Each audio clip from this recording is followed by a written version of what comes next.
अस्सलाम वालेकुम, मैं वसीम मलिक हूँ। आज तारीख 21 मई 2025 दिन बुध का है। सुप्रीम कोर्ट ऑफ पाकिस्तान में मौजूद हूँ। अब से कुछ देर कबल मखसूस नशिस्तों से मुताल्लिक नज़रसानी दरखास्तों पर समाअत कल के लिए मुलतवी हुई। आज की समाअत भी खासी अहम थी, जिसमें आइनी बेंच के सरबराह जस्टिस अमीनुद्दीन खान की ख्वाहिश आज एक मरतबा फिर अधूरी रही है।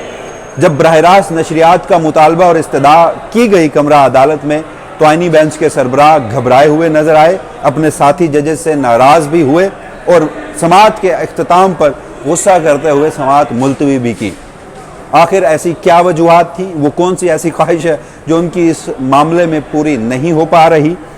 बज़ाहिर पाकिस्तान तहरीक इंसाफ हो या फिर सुन्नी इत्तेहाद कौंसिल, उनकी जानिब से जो एक स्ट्रैटेजी सारे मामले में अपनाई गई है वो अब तक तो कामयाब नजर आई है।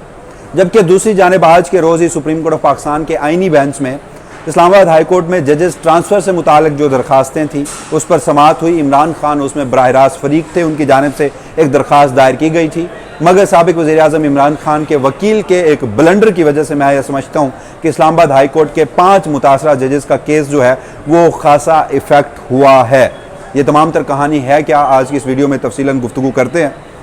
गुज़श्ता वीडियो मैंने की जो कि ज़ुबैर अली खान हमारे साफ़ी दोस्त हैं और रिजवान गिरज़ई साहब उनके साथ थी। इमरान खान से जारी मज़ाकरात और मुलाकातें, ये खबर सबसे पहले ज़ुबैर अली खान ने ब्रेक की, उस पर हमने आपको रिपोर्ट भी किया। अब वो तो खासे मुतमईन नज़र आते हैं और वो कहते हैं कि संजीदा कोशिशें ताहाल जारी हैं। इस सारे मामले में मेरा मौक़िफ़ ये था कि यह भी मुमकिन तौर पर माजी की तरह एक और अटैम्प्ट हो सकती है, मगर उसमें कोई ब्रेक थ्रू होता मुझे नज़र नहीं आ रहा। और फिर मैंने लिटमस टेस्ट गर्दाना था सुप्रीम कोर्ट ऑफ पाकिस्तान में ज़ेर समाअत इस मखसूस नशिस्तों के मुकदमे को, और उसमें भी मैंने अपनी आपको राय बताई कि जिस तरह आइनी बेंच जल्दबाजी का मुजाहरा कर रहा है, तो मुझे नहीं लगता कि इमरान खान से डील या कि मुज़ाकरात संजीदा नौयत के हैं, क्योंकि अगर आइनी बेंच जल्द आने वाले दिनों में PTI से मखसूस नशिस्तें वापस लेने का फैसला जारी कर लेता है, तो फिर ना तो सीज़ फायर बरकरार रहेगा, ना तो कौमी इत्तेहाद बरकरार रहेगा, और पाकिस्तान तहरीक इंसाफ जो इस वक्त मिलिट्री इस्टेब्लिशमेंट पर खासी तनकीद नहीं कर रही, वो तो शुरू हो जाएगी। तो बहरहाल अगर मुझे लगता था कि कुछ ऐसा है तो उसके अमली इक़दाम शुरू हो जाएंगे, लेकिन हर शख्स की एक अपनी राय, देखते हैं बहरहाल। मगर ये वही टेस्ट केस था मखसूस नशिस्तों का। इसमें जिस तरह से मैंने आपको बताया, जो आइनी बेंच के सरबराह हैं, बजाय इसके कि आज की समाअत पे जाऊँ, मैं थोड़ा सा आपको पहले ओवरव्यू देता हूँ। आइनी बेंच के सरबराह जस्टिस अमीनुद्दीन खान वो इस मुकदमे की समाअत को जल्द से जल्द मुकम्मल करना चाहते हैं। हमने देखा कि इसकी मुताद्दिद अब समाअतें हो चुकी हैं। उनकी ख्वाहिश थी कि वो 1 या 2 समाअतों पर यह केस जो है वो मुकम्मल कर लिया जाए, मगर उस सारे मामले में सुन्नी इत्तेहाद कौंसिल के वकील फैसल सदीकी साहब, उन्होंने पहले दरखास्तें दायर की, बेंच पर एतराज़ किए। 3 बुनियादी तौर पर उनकी दरखास्तें थी, जिसके बाद हामिद खान साहब ने भी दरखास्तें दायर की, उनके ऊपर दलाइल हुए। जब उनके ऊपर दलाइल हो रहे होते हैं तो अमीनुद्दीन खान साहब चाहते हैं कि इनके ऊपर दलाइल मुकम्मल हों, और वो अपना माइंड पहले से इस तरह से बना के आए हैं कि दौरान समाअत ही वो कहते हैं कि ठीक है, हमने आपका पॉइंट नोट कर लिया, आगे बढ़िए। जब कोई रीजनिंग देनी होती है, कोई लॉजिक देनी होती है, हकायक सामने रखने होते हैं, अदालती नज़ायर सामने रखने होते हैं, तो जस्टिस अमीनुद्दीन खान खासे चिढ़ते हैं।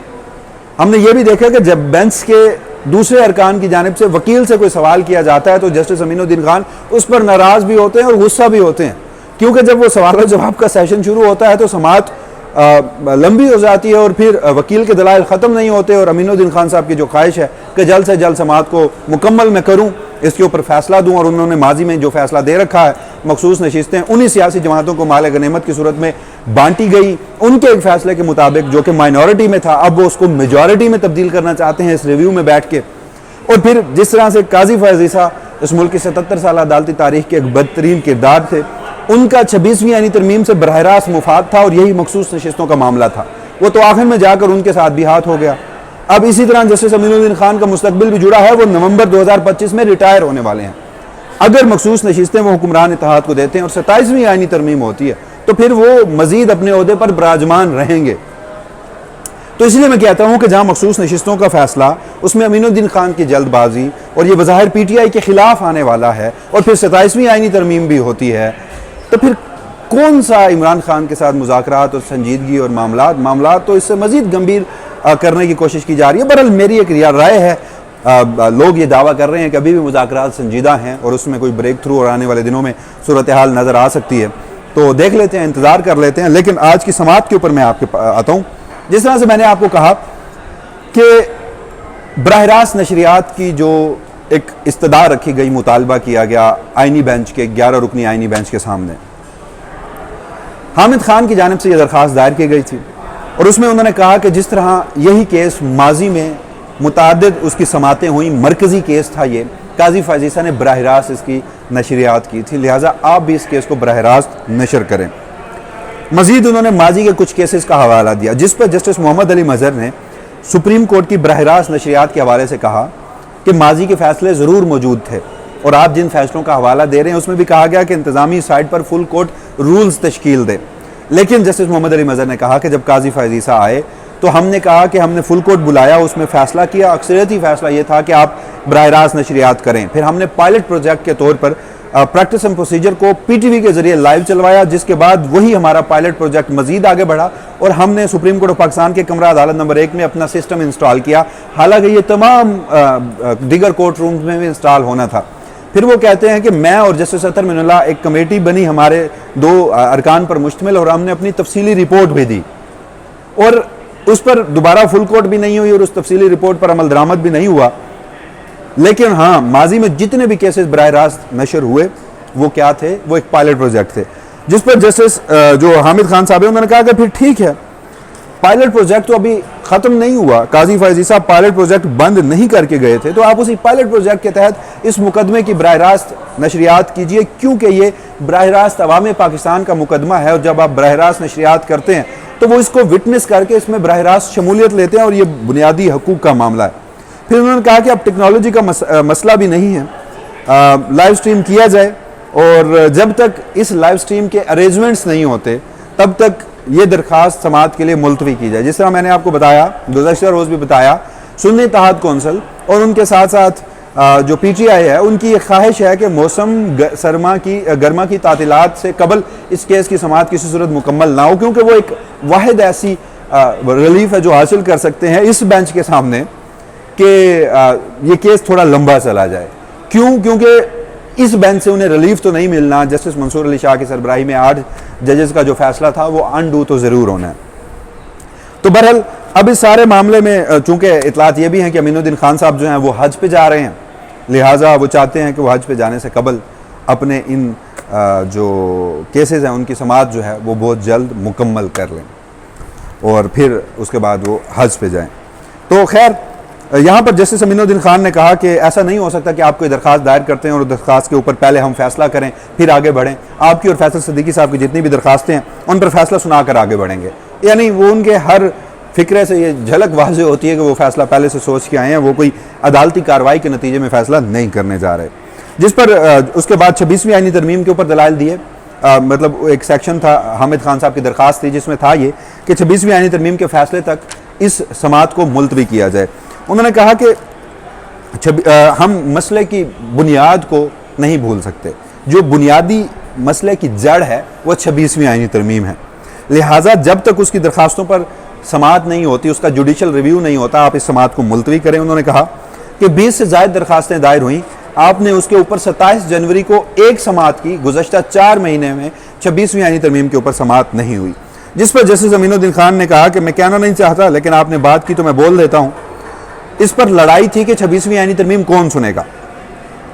हम कहते थे कि हम आइन के पाबंद हैं और ये आइनी बेंच के सामने लगाया जाएगा, आप कहते थे कि नहीं ये दरख्वास्तें फुल कोर्ट सुनेगा, तो हम तो आइन के पाबंद हैं लिहाजा हमने आइनी बेंच के सामने लगा दिया। हामिद खान साहब फिर बोलने लगे तो वो चिढ़कर बोले जैसे अमीनुद्दीन खान के, ठीक है आप अपने दलाइल मुकम्मल कीजिए, हम नोट कर रहे हैं और हम इसके ऊपर फैसला देंगे। बहरहाल केस की समाअत आगे बढ़ी।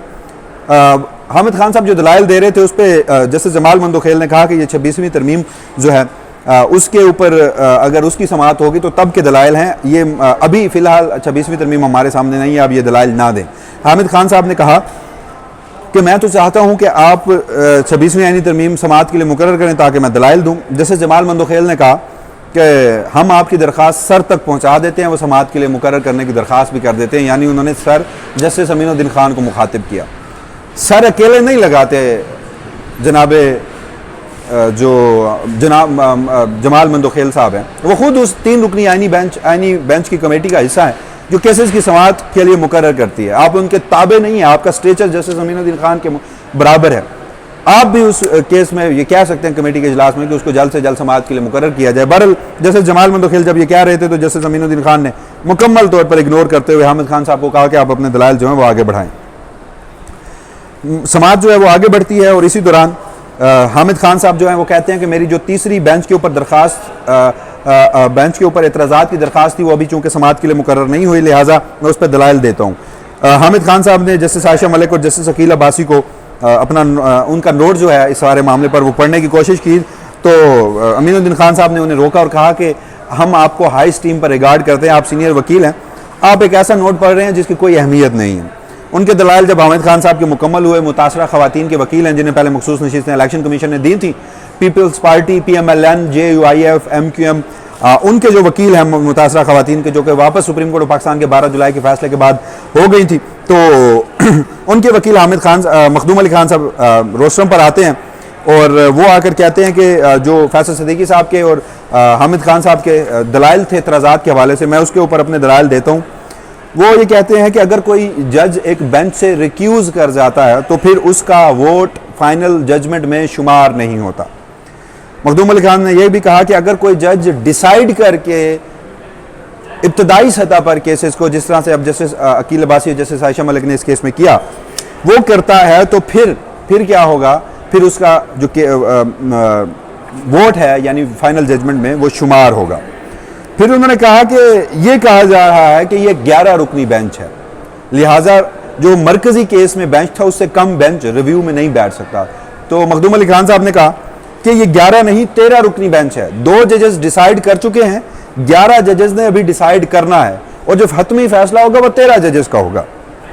मजीद उन्होंने फैसल सिद्दीकी साहब के जो गुज़श्ता रोज़ के दलाइल थे उसका जवाब देते हुए कहा कि यह नहीं हो सकता कि अब उन दोनों जजेस को दोबारा बेंच में बिठा दिया जाए, क्योंकि वो अपना माइंड बना चुके हैं और फैसला जारी कर चुके हैं। हालांकि उन्हें नहीं पता कि 11 के 11 जो सामने बैठे हैं ये शायद उन 2 जजेस से भी पहले अपना माइंड बना भी चुके हैं, लेकिन अभी सुना नहीं रहे। ये भी हकीकत है कि इन्होंने फैसला क्या देना है दुनिया जानती है, लेकिन चूंकि कमरा अदालत में पूरा एक ड्रामा क्रिएट और एक रियल सिचुएशन बनाना होती है तो वो बनाई जाती है। तो बहरहाल ये अब ओवरऑल समाअत हुई है आज इस मुकदमे की समाअत जो है वो कल तक मुलतवी कर दी गई है। कल दोबारा इस केस की समाअत होगी और जिस तरह से मैंने आपको कहा इन्हीं बेंच के जजेस जो हैं कि बिल्कुल मुझे नहीं लगता कि ये केस जो है वो बराह रास्त नशर होगा। हामिद खान साहब और फैसल सिद्दीकी साहब की दरखास्तें मुस्तरद होंगी और केस के मेरिट्स पर दलाइल का बाकायदा आगाज़ होगा और ये मुझे लगता है कि कल ही हो जाएगा, क्योंकि उसकी वजह है कि जस्टिस अमीनुद्दीन खान जिस कदर चिड़े हुए हैं, जिस कदर गुस्से में हैं। केस की समाअत पहले 1 बजे होती है रूटीन में, कभी 1 बजे से ज़्यादा आईनी बेंच नहीं बैठा, आजकल 2-2 बजे बैठ रहा है। और जिस तरह से वो अपने जजेस से नाराज़ हो रहे हैं सवाल पूछते हुए, जिस तरह सामने खड़े हुए वकील से वो चिढ़ रहे हैं, बराह रास्त नशरियात से वो घबराए हुए हैं, तो कल के रोज़ मुमकिन तौर पर मखदूम अली खान के दलाइल मुकम्मल हों, दीगर जो चाहे वो इलेक्शन कमीशन हो, पीपल्स पार्टी के वकील हों, उसके साथ साथ नून लीग के वकील हारिस अजमत हों, वो कहेंगे जी कि हम मखदूम अली खान के दलाइल अपनाते हैं, ये बेंच ये जो एतराज़ात हैं ये मुस्तरद करेगा और केस के मेरिट पर प्लीड करेगा। बहरहाल ये नज़र आ रहा है सारे केस में। ये वीडियो बनाने का मकसद ये होता है कि आईनी बेंच, चूँकि अब सब जानते हैं कि वो फैसला क्या देगा, हम भी जानते हैं, लेकिन एक्सपोज करना, कमरा अदालत की कार्रवाई आपके सामने रखना, वरना मैं कहीं ये नहीं कह रहा कि आईनी बेंच जो है वो फैसला ऐसा देगा जो पाकिस्तान तहरीक इंसाफ के हक में होगा। अब आ जाते हैं दूसरे और अहम तरीन केस के ऊपर। दूसरा अहम तरीन केस इस्लामाबाद हाई कोर्ट में 5 जजेस को ट्रांसफ़र किया गया, 3 जजेस को माजरत के साथ, जिससे 5 जजेस मुतासर हुए। उनकी दरख्वास्त इस्लामाबाद हाई कोर्ट में है जजेस ट्रांसफ़र और सीनियरिटी से मुतालिक। उसमें जो मुनीर मलिक साहब हैं उनके दलाइल मुकम्मल हो चुके, हामिद खान साहब के दलाइल मुकम्मल हो चुके, बानी PTI के वकील थे उनके दलाइल मुकम्मल हुए, इमरान खान के वकील के। तो वो सुन के इमरान खान, जिस तरह से TV पर इमरान खान का नाम भी मौजूदा रजीम सुनना उससे खौफज़दा है, तो फिर वो जब रूटीन में खबरें ये चीज़ें प्रैक्टिस हो रही होती हैं तो फिर माजरत में भी बानी PTI किया गया, साबिक वज़ीर आज़म इमरान खान के वकील, उनके दलाइल मुकम्मल हुए और फैसल सिद्दीकी साहब जो हैं उस केस में भी हैं, उनके दलाइल भी मुकम्मल होने हैं।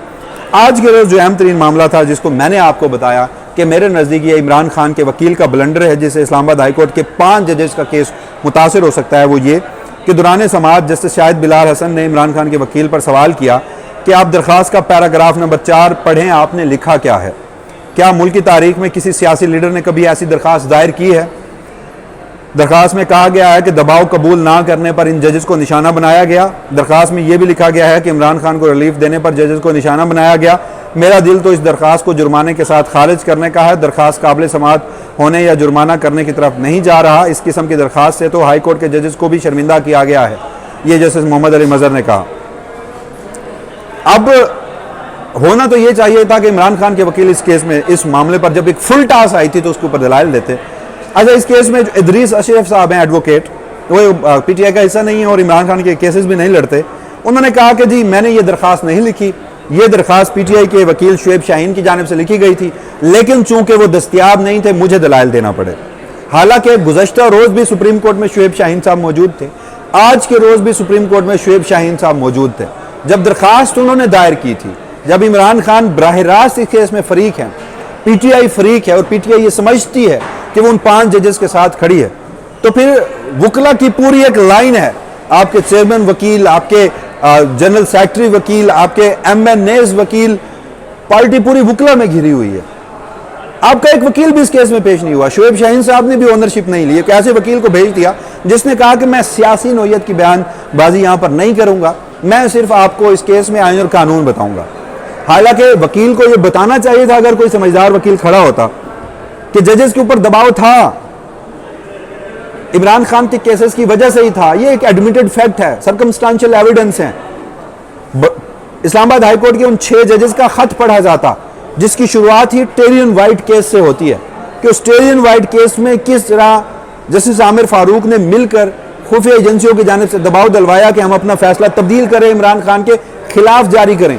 वो पूरी टेरियन वाइट केस की एक टाइम लाइन है जिसमें जस्टिस आमिर फारूक की मिसकंडक्ट जो है उसमें साबित होता है। लेकिन चूंकि कोई वकील साहब मौजूद नहीं था, जजेस को मौका मिला, उन्होंने ऑब्जर्वेशंस दी और वो चले गए। क्या ये केस इस्लामाबाद हाई कोर्ट में जजेस के ट्रांसफर का बराह रास्त नहीं जुड़ा उस 6 जजेस के खत के जिसके ऊपर सुप्रीम कोर्ट ने नोटिस भी लिया था?